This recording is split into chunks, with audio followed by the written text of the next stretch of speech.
जो हमने जी से F414 इंजन की बात कर रहे हैं और उसके ऊपर टेक्नोलॉजिकल ट्रांसफर की बात कर रहे हैं, वो एलसीए तेजस MK2 के लिए किया जा रहा है। जो अभी जी से इंजन आ रहे हैं हमको, वो 98 केएन के आएंगे, तो इंजन वेरी मच पावरफुल होने वाला है। और सेकंड, इसके अंदर बताया जाता है कि इसकी फ्यूल एफिशिएंसी बहुत ज्यादा रहेगी। इसमें टेक्नोलॉजी इनकॉर्पोरेट किया जाएगा कि एयर के अंदर मतलब एक तरह से फ्यूल कंजम्पशन कम हो और ये बहुत ज्यादा एक तरह से स्ट्रेंथ कैपेसिटी मेंटेन कर सके। और जो फ्यूचर वेपन्स हैं, जैसे लेजर वेपन्स है और ड्रोन सिस्टम्स है, उसको भी अगर इंडियन की टेक्नोलॉजी हमारे पास आ जाती है तो हम कुछ भी कर सकते हैं। हम शायद यूके, इटली और जापान से बढ़िया हम फाइटर एयरक्राफ्ट भी बना सकते हैं। They are going to build systems from the scratch.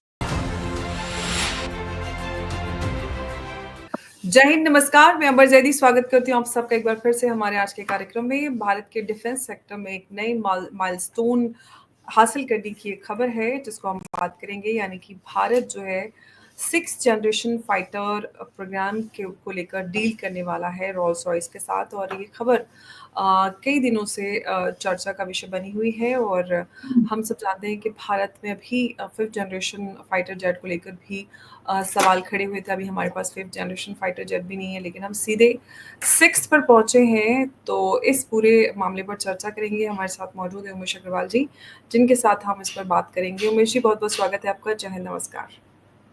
जय सिया राम अंबर जी। जय सिया राम। उमेश जी, भारत सीधे 5 को छोड़कर सीधे 6 पर पहुंच गया है। मतलब 6th जनरेशन फाइटर जेट की डील भारत रोल्स रॉयस के साथ करने वाला है। इसकी कंफर्मेशन डीआरडीओ की तरफ से हो चुकी है। किस तरह से देखा जाए इस खबर को, आप किस देख रहे हैं? देखिए, आपको मालूम है जो कावेरी इंजन अभी बन रहा है वो एलसीए तेजस MK1 के लिए बन रहा है। हम्म। और जो हमने जी से F414 इंजन की बात कर रहे हैं और उसके ऊपर टेक्नोलॉजिकल ट्रांसफर की बात कर रहे हैं, वो एलसीए तेजस MK2 के लिए किया जा रहा है। हम्म। MK1 4th generation fighter aircraft है और MK2 भारत का 4.5 जनरेशन फाइटर एयरक्राफ्ट है। हम्म। आपको मालूम है, एमका के डेवलपमेंट के लिए हम ऑलरेडी अपना इंजन बना रहे हैं, उसके अंदर भी हम डेवलपमेंट कर रहे हैं। और हम्म। आपको मालूम है कि एमका का जो फर्स्ट प्रोटोटाइप है फाइटर एयरक्राफ्ट का, वो 2030 में आएगा और 2035 तक भारत के पास फुल फ्लेज स्क्वाड्रन आ जाएगा एमका का। ये टाइमलाइन दी हुई है। बस भारतीय सरकार 5th जनरेशन तक नहीं, वो 6th जनरेशन के लिए भी आगे की सोच रही है। तो उन्होंने एमका का जो इंजन में एमका इंजन MK2 वेरिएंट, जो 6th जनरेशन फाइटर हम्म। इंजन है, उसके लिए रोल्स रॉयस जो कंपनी है, ब्रिटेन की कंपनी है, उसके हम्म। साथ उन्होंने करार करने वाले हैं। हम्म। बताया जाता है this will be around $4.5 billion की जो डील होने वाली है। अंबर जी, इसके अंदर prime minister office is directly negotiating. उन्होंने यहाँ तक बात कर ली है कि कितना डेवलपमेंट कॉस्ट लगने वाला है, प्रोजेक्ट का कॉस्ट कितना लगने वाला है, इसका इसको कौन टाइम, इसका जो वर्क शेयरिंग है वो कैसे होने वाला है, ट्रांसफर ऑफ टेक्नोलॉजी वो भी बात कर चुके हैं। या फिर इसके अंदर इंटेलेक्चुअल प्रॉपर्टी राइट्स, उसकी भी बात कर चुके हैं। अब आप देखिए, इतना कॉम्प्रिहेंसिव डॉक्यूमेंट है, इसको साइन करने वाले हैं कुछ दिनों में। और बताया जाता है कि इसके लिए भारतीय सरकार 3 कंपनी से बात करी थी। एक तो है साफरान, सेकंड है जी, थर्ड है रोल्स रॉयस। देखिए, साफरान के साथ उनका जो एक इंजन है M88, इसके लिए उन्होंने बोला था हम टेक्नोलॉजिकल ट्रांसफर करेंगे, पर फ्रांस ने वो काम किया नहीं। और आपको मालूम है, फ्रांस ने अभी थोड़े दिन पहले जर्मनी को भी बोला है कि आप भारत को वो जो AIP सिस्टम है उसका टेक्नोलॉजी मत दीजिए। तो फ्रांस नहीं चाहता कि भारत के पास वो टेक्नोलॉजी आए। और आपको मालूम है जी के साथ हमारे कितने बड़े प्रॉब्लम्स हो गए थे। जो हमारे जी F404 इंजन है, जो हम एलसीए तेजस MK1 में लगा रहे हैं, उसकी सप्लाई जी अभी चालू कर रहा है, जो 2023 में चालू करनी थी। और एलसीए तेजस MK1 का जो इंजन है, उसका भी अभी वो सप्लाई चालू किया है। तो कहीं न कहीं हम जी पे भरोसा नहीं कर सकते। जी अपनी टाइमलाइन को एडhere नहीं करता। अब स्टार्टिंग से रोल्स रॉयस, आपको मालूम है, हमको ऑफर कर रहा था कि आप टेक्नोलॉजिकल ट्रांसफर भी ले लीजिए, हम आपको IPR राइट्स भी दे देंगे, आप मेक इन इंडिया के अंदर हम इसको स्क्रैच से प्रोड्यूस करेंगे। आपके पास आप इसके जो कंपोनेंट्स है लोकली सोर्स भी कर सकते हैं। और एक तरह से कॉम्प्रिहेंसिव प्रोग्राम बनाया जा रहा है कि फ्यूचर में कोई बॉटलनेक्स ना हो। और रोल्स-रॉयस के engine is one of the best engines in the world, आपको भी मालूम रहेगा। और अब हमने पहले भी एक प्रोग्राम किया था जिसमें हमने बोला था कि इटली, यूके और जापान तीनों मिलके नेक्स्ट जनरेशन फाइटर एयरक्राफ्ट के ऊपर काम कर रहे हैं। जीकैप प्रोग्राम है उनका। और उसके अंदर जो ये 6th generation generation fighter aircraft का इंजन है, उसकी टेक्नोलॉजी के लिए रोल्स-रॉयस इनको हेल्प कर रहा है। तो रोल्स-रॉयस के पास अभी कंप्लीट इंजन नहीं है, बट इन्होंने इसके ऊपर काम 3-4 साल से कर रहे हैं। और बताया जाता है कि 2035 तक इनका जो एयरक्राफ्ट है, वो रेडी भी हो जाएगा। अब देखा अब बताता हूँ इसके टेक्निकल स्पेसिफिकेशन क्या है। देखिए रोल्स-रॉयस का जो इंजन हम बनाने वाले हैं, इसका थ्रस्ट कुछ 130 केएन पे रहने वाला है। और अभी बताया जाता है कि जो जी का इंजन है, जिसके लिए हम एलसीए तेजस एमके-1 के लिए बात कर रहे हैं, उसका कुछ थ्रस्ट रहेगा 98 केएन और एमका का इंजन का भी 110 केएन के आसपास रहने वाला है। तो कहीं न कहीं अब भारत को ऐसा इंजन चाहिए जिसके अंदर थ्रस्ट ज़्यादा हो, फ्यूल एफिशिएंट हो और एक तरह से आपको मालूम है कि आगे के जो वेपन सिस्टम्स है, जैसे drone systems, it will 6th generation fighter aircraft will be drone enabled. उसके पास ड्रोन्स भी रहेंगे, एयरक्राफ्ट को प्रोटेक्ट करने के लिए ड्रोन्स रहने वाले हैं, उसको भी मैनेज करना पड़ेगा। फिर बाद में हमने बात की लेज़र एनर्जी वेपन्स की, जो laser weapons, direct energy weapons, उसको भी इसके अंदर इनकॉर्पोरेट करेंगे। तो इसके अंदर रिक्वायरमेंट बहुत ज़्यादा बढ़ जाएगी। और आपको मालूम है कि हमने अभी कावेरी इंजन की जो टेस्टिंग कर रहे हैं, उसके लिए हमने एक टेस्ट बेड्स फैसिलिटी बैंगलोर में बना दी है। और बताया जाता है it will be twin engine 130 KM तक उसकी टेस्टिंग भी हो जाएगी इंडिया में। तो कहीं न कहीं एक तरह से complete localisation, complete make in India की तरह ये प्रोग्राम किया जा रहा है। और आगे प्रॉब्लम ना हो इसके लिए प्राइम मिनिस्टर मोदी जी खुद इन्वॉल्व्ड हुए हैं, पीएमओ ऑफिस खुद इन्वॉल्व हुआ है इसके अंदर, ताकि एक वाटर टाइट एग्रीमेंट हो कि आगे रोल्स-रॉयस बैक ऑफ ना कर सके इससे। जी, बिल्कुल और इसमें क्या-क्या चीज़ों को जो टेक्निकल स्पेसिफ़िकेशन है अगर उन पे बात करें, किन-किन टेक्निकल स्पेसिफ़िकेशन को ध्यान में रखा जाएगा? क्या-क्या ऑब्जेक्टिव्स रहेंगे इस प्रोग्राम के अंतर्गत? देखिए सिंपल है कि जो थ्रस्ट होता है इंजन का, इसका थ्रस्ट रहेगा 130 केएन पे। और जो अभी जीई से इंजन आ रहे हैं हमको वो 98 केएन के आएँगे। तो इंजन वेरी मच पावरफुल होने वाला है। और सेकंड इसके अंदर बताया जाता है कि इसकी फ्यूल एफिशिएंसी बहुत ज़्यादा रहेगी। इसमें टेक्नोलॉजी इनकॉर्पोरेट किया जाएगा कि एयर के अंदर मतलब एक तरह से फ्यूल कंजम्पशन कम हो और ये बहुत ज़्यादा एक तरह से स्ट्रेंथ कैपेसिटी मेंटेन कर सके। और जो फ्यूचर वेपन्स हैं, जैसे लेज़र वेपन्स है और ड्रोन सिस्टम्स है, उसको भी इंटीग्रेट कर सकें। तो ये एक बहुत बड़ा एआई ड्रिवन सिस्टम रहेगा, it will not be a stand alone system.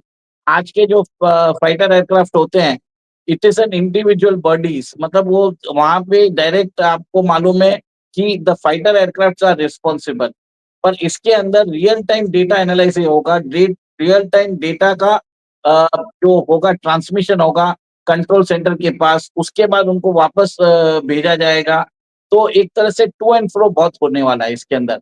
बहुत सारा डेटा ट्रांसमिशन, डेटा कंज़म्पशन, फिर बाद में उसके ऊपर डेटा ड्रिवन डिसीज़न्स होने वाले हैं। तो फ़र्क तो है ही इसमें। ऑफ कोर्स फ़र्क तो होगा ही क्योंकि अब बड़ा प्रोग्राम है, बड़ा इन्वेस्टमेंट है और काफ़ी समय भी लगेगा और कई सारी बड़ी ताकतें मिलकर इसको बनाने की कोशिश कर रही हैं। तो ऑफ कोर्स कुछ अच्छा और बेटर अचीव करना है और कम समय में करना है। तो ऐसे में जो लक्ष्य है, जो ऑब्जेक्टिव है, वो भी क्लियर करना पड़ेगा। और अब सवाल अमका की बात करें, अमको को लेकर भी हम बात करते हैं, जैसे कि आपने बात की कि जीई पे भरोसा नहीं कर सकते, जीई के डिलेज़ की वजह से हमने कई सारे चैलेंजेस को फेस किया है। ऐसे में आमको को लेकर भारत ने सरकार की तरफ से बजट भी उसका है और उसमें डिले आ रहा है, तो उसमें एमका का भी इसमें कंसीडर किया जाएगा। तो उस पे आप क्या कहते हैं? देखिए, एमका का प्रोग्राम पैरेलली चल ही रहा है। ये रहेगा एमका MK2, हुँ, इसका रिफाइंड वर्ज़न रहेगा। और ओके। भारत का अभी 3 से 4 पैरेलल प्रोग्राम चल रहे हैं। हमारा खुद हुँ, का कावेरी इंजन का चल रहा है, फिर हुँ, बाद में F404 इंजन हम डायरेक्टली ले रहे हैं। हुँ, F414 का हम टेक्नोलॉजिकल ट्रांसफर जीई से ले रहे हैं हुँ, और उसके अंदर 80% वो करने को तैयार हैं। वो हुँ, आपको मालूम है। उसके अलावा हम एमका का इंजन स्वदेशी इंजन खुद बना रहे हैं। उस हुँ, ये एक एमका MK2 इंजन है। It is hmm, specifically for 6th generation fighter aircraft. Hmm, multiple program चल रहे हैं। इसमें हुँ, ऐसा है कि आज 2025 से लेके 2050 तक की एक रोड मैप तैयार कर चुकी है भारतीय सरकार और हुँ, पैरेलली धीरे-धीरे काम चल रहा है इसके ऊपर। जी का ये अभी जो इंजन है, अभी तक कंप्लीट नहीं हुआ है, but they are having some sort of head start तो है ही, क्योंकि मैंने आपको बताया था कि यूके, इटली और जापान मिलके 6th जनरेशन फाइटर एयरक्राफ्ट बना रहे हैं, उनके जीकैप प्रोग्राम के लिए और उन्होंने भारत को भी इनवाइट किया है, इस हुँ, प्रोग्राम में आने के लिए। तो जी, भारत क्या कर रहा है, इनिशियली इंजन के लिए जुड़ रहा है हुँ, और इसके अंदर प्राइम मिनिस्टर ऑफिस ने बोला है कि हम आपके साथ जुड़ेंगे लेटर, जब हम देखेंगे कि आप ये कमिटमेंट मेंटेन कर सकते हैं। तो मोस्ट लाइकली मुझे लगता है कि 6th जनरेशन फाइटर एयरक्राफ्ट का जो हम लास्ट में कोलैबोरेशन, अल्टीमेट कोलैबोरेशन हम हुँ, यूके, इटली और जापान के साथ ही करने वाले हैं। क्योंकि अगर रोल्स-रॉयस के साथ हम इंडियन का कोलैबोरेशन करते हैं, तो अल्टीमेटली वो एयरक्राफ्ट के ऊपर भी आएगा। ये मुझे लग रहा है। ये मेरा ओपिनियन है आज की डेट में। गवर्नमेंट से कोई कन्फर्मेशन नहीं है। ऑफ़ कोर्स अभी गवर्नमेंट की तरफ से कोई कन्फर्मेशन नहीं है, लेकिन चर्चाएँ तो गरम रहती हैं और सवाल भी रहते हैं और डिफेंस को लेकर क्योंकि भारत ने काफ़ी सारे जो नए आयाम हैं, माइलस्टोन्स हैं, उनको टच किया है। साथ-साथ ये जो 6th generation fighter jet programme है, ये भी ऑलमोस्ट एक नया माइलस्टोन होने वाला है, जिसको हम आने वाले दिनों में जिस डील को साइन होते हुए भारत और रोल्स-रॉयस के बीच में ये एक बड़ी डील होगी और ये भारत के लिए बड़ा एक कदम रहने वाला है और पिछले 10 दिनों से क्योंकि 13 अप्रैल को ये खबर डीआरडीओ की तरफ से कन्फर्म की गई थी और आज 10 दिन बीत चुके हैं। तो इन इस 10 दिनों में हालाँकि और भी कई सारी बड़ी खबरें चल रही हैं, लेकिन अगर हम डिफेंस सेक्टर में देखें तो डिफेंस सेक्टर में ये पिछले 1 हफ्ते की सबसे बड़ी खबर है। और अगर उमेश जी हम इस पूरी माइलस्टोन पे जिस पे हम चर्चा कर रहे हैं आने वाले समय में क्योंकि अभी डील फाइनलाइज़ नहीं हुई है लेकिन कन्फर्मेशन है कि ऑलमोस्ट फाइनल हो जाएगी। क्या फ़र्क हम इस डील के बाद देखेंगे? कितना बड़ा ये अचीवमेंट है भारत के लिए? देखिए, इसके अंदर ये रहेगा कि हम फ्यूचर रेडी हैं चैलेंजेस एक्नॉलेज करने के लिए। भारतीय हुँ, सरकार के पास वो दृष्टिकोण है कि वो 25 साल के अहेड वो they can think 25 years ahead of schedule. जो 6th जनरेशन फाइटर एयरक्राफ्ट का जो टाइम आएगा, it will be around 2035 to 2040 onwards. और इसके अंदर नए सेट ऑफ टेक्नोलॉजीज़ आने वाले हैं, लेज़र वेपन्स आने वाले हैं, ड्रोन स्वार्म सिस्टम्स आने वाले हैं और एक इंटीग्रेटेड यूनिट के जैसे चलेंगे एयरक्राफ्ट्स। तो बहुत सारा डेटा जो ट्रांसमिशन है, डेटा बेस्ड डिसिशंस होंगे। तो इसके लिए engine is very much important component. देखिए हम अपना भारत ने सुखोई 30 को भी एक तरह से उसके एवियोनिक्स बदल दिए, उसके इज़राइल के रेडार सिस्टम इंस्टॉल कर दिए, तो भारत सब काम कर सकता है। मेजर चीज़ होता है जो फाइटर एयरक्राफ्ट में वो है इंजन। अगर इंजन की टेक्नोलॉजी हमारे पास आ जाती है, तो हम कुछ भी कर सकते हैं। हम शायद यूके, इटली और जापान से बढ़िया हम फाइटर एयरक्राफ्ट भी बना सकते हैं। दैट कम्स लेटर और इसके अंदर आप रोल्स-रॉयस के अंदर देखिए they are going to build systems from the scratch. India के लिए स्पेसिफिक वो बनाने वाले हैं, इंडिया की स्पेसिफिक रिक्वायरमेंट्स के हिसाब से। तो this is very much important. Second वो हमको टेक्नोलॉजिकल ट्रांसफर दे रहे हैं, आईपीआर राइट्स दे रहे हैं। हम चाहें तो बाद में एक्सपोर्ट भी कर सकते हैं। इसके कंपोनेंट्स इंडिया में आप सोर्स कर सकते हैं। तो they will be very much happy to get the components from Tata electronics या गोदरेज बॉयज किसी से भी इंडियन डिफेंस कंपनी से लेने को तैयार है। और इसके अंदर भारत के अंदर मेक इन इंडिया इनिशिएटिव में होगा, भारत में जॉब्स होगा, लोकलाइजेशन होगा, डिफेंस इंडस्ट्री बैठेगी, एक्सपोर्ट एक्सपोर्ट भी हम कर सकते हैं। ऐसा विज़न सिर्फ़ हमारे प्रधानमंत्री रख सकते हैं। एक बहुत ही बेहतरीन कदम है जिसका बेनिफिट शायद मैं नहीं देख पाऊँगा, बट 25 साल बाद, 20 साल बाद हमारी जो नेक्स्ट जनरेशन है, they will certainly admire our prime minister. Umesh ji, आप 20-25 साल बाद क्यों नहीं रहेंगे? आप बिल्कुल रहेंगे, आप भी देखेंगे और आने वाले ऑफ कोर्स हमारे भविष्य में जो जनरेशंस होंगी वो भी हुँ, देखेंगे और लेकिन ये जो प्रोग्राम है इसको लेकर ये बात कही जा रही है कि जो इंडिजिनस रिक्वायरमेंट है भारत की उन सबको ध्यान में रखकर इस प्रोग्राम में उनको भी ध्यान में रखा जाएगा और उस बेसिस पे डेवलप किया जा रहा है। साथ ही साथ जो आप ईजी इंजन की हम बात कर रहे थे जिस जो डीले थी इसमें MK2 और तेजस के उस प्रोग्राम को लेकर भी उसमें अग्री किया गया है कि हम साथ में मिलकर इंजन प्रोग्राम बनाएंगे। तो कई सारे ऐसे चैलेंजेस हैं जिनको इसमें कवर किया जा रहा है। बड़ा डेवलपमेंट हो सकता है, फिलहाल तो नज़र आ रहा है बहुत बड़ा डेवलपमेंट और हो सकता है कि हम इन सारी चीज़ों को फाइनलाइज़ होते हुए देखें। और इसमें इंजन प्रोग्राम के हवाले से क्योंकि बहुत क्रिटिसिज्म होता है कावेरी को भी लेके और इसको भी लेके कि भाई हमारे आमका का क्या हुआ, कावेरी को लेकर भी कुछ-कुछ डेवलपमेंट पीछे दिन हुआ है। इन सबके बीच में ये खबर कैसे देख रहे हो मुझे? देखिए, कावेरी के ऊपर प्रोग्रेस तो हो रहा है। अभी GTRE है, जो DRDO की जो विंग है, that takes care of fighter engine program, hmm, it is directly reporting to the prime minister. तो हुँ, और मीडिया रिपोर्ट्स के हिसाब से नाउ उनके ऊपर टाइमलाइन सेट किया हुआ है, अकाउंटेबिलिटी उनके ऊपर, they are accountable as well, और अगर कुछ भी डिले होगा, दे विल बी फायर्ड। तो एक तरह से ये नहीं है कि आप रीशेड्यूल कर पाएँगे इसमें, और डे टू डे रिपोर्टिंग चल रही है। तो कहीं न कहीं हम देख रहे हैं अच्छे डेवलपमेंट्स भी आ रहे हैं इसमें। तो एक तरह से प्रॉमिसिंग डेवलपमेंट्स हैं। अभी ऐसा नहीं है सिर्फ़ बातें हो रही है, काम भी हो रहा है। हाँ, ऑफ़ कोर्स काम भी हो रहा है, फ़ास्ट डेवलपमेंट्स हमें नज़र आ रहे हैं। पिछले कुछ महीनों में ही हमने बहुत सारे डेवलपमेंट्स भारत के डिफेंस सेक्टर में देखे हैं। तो ऑफ़ कोर्स आमका को लेकर तो बहुत आमका कावेरी और फाइटर जेट्स को लेकर अक्सर बड़े सारे क्रिटिसिज़्म क्वेश्चन्स आते हैं, जिसको लेकर हमने पिछले कुछ महीनों में काफ़ी अपडेट्स देखे हैं। तो लग रहा है कि कुछ काम हो रहा है और तेज़ी से जो डेवलपमेंट नज़र आ रहा है कि 5th जनरेशन को लेकर भी हम कुछ देख सकते हैं कि भारत कुछ फाइनलाइज़ करे क्योंकि वो भी भारत के पास नहीं है, वो खरीद सकता है और 6th जनरेशन प्रोग्राम में भारत खुद शामिल हो रहा है। तो ये बड़ा मैं डेवलप जी। मैं आपको यहाँ पे और इंटरप्ट कर रहा हूँ, मैं माफ़ी माँगता हूँ, बट नहीं, कल ब कल यूएस के राष्ट्रपति जेडी वेंस ने बोला है कि भारत हमसे F-35 जेट्स लेने वाला है। मोस्टली डिस्कशन हो चुका है, और बताया जाता है कि भारत को कंपल किया जा रहा है कि F-35 जेट्स ले लिया जाए, क्योंकि इंडो पैसिफिक में चाइना को काउंटर करने के लिए हुँ, you need to have jets like F-35। तो कहीं न कहीं आप ये देखेंगे कि हम एक F-35 जेट्स भी ले सकते हैं अमेरिका से। वेरी स्मॉल नंबर्स लाइक 12 से 15 जेट्स या 18 जेट्स एक तरह से ले सकते हैं। और हुँ, इनको एक तरह से इनका एक सिस्टम्स भी अलग होगा, इनका प्लेसिंग भी अलग होगा।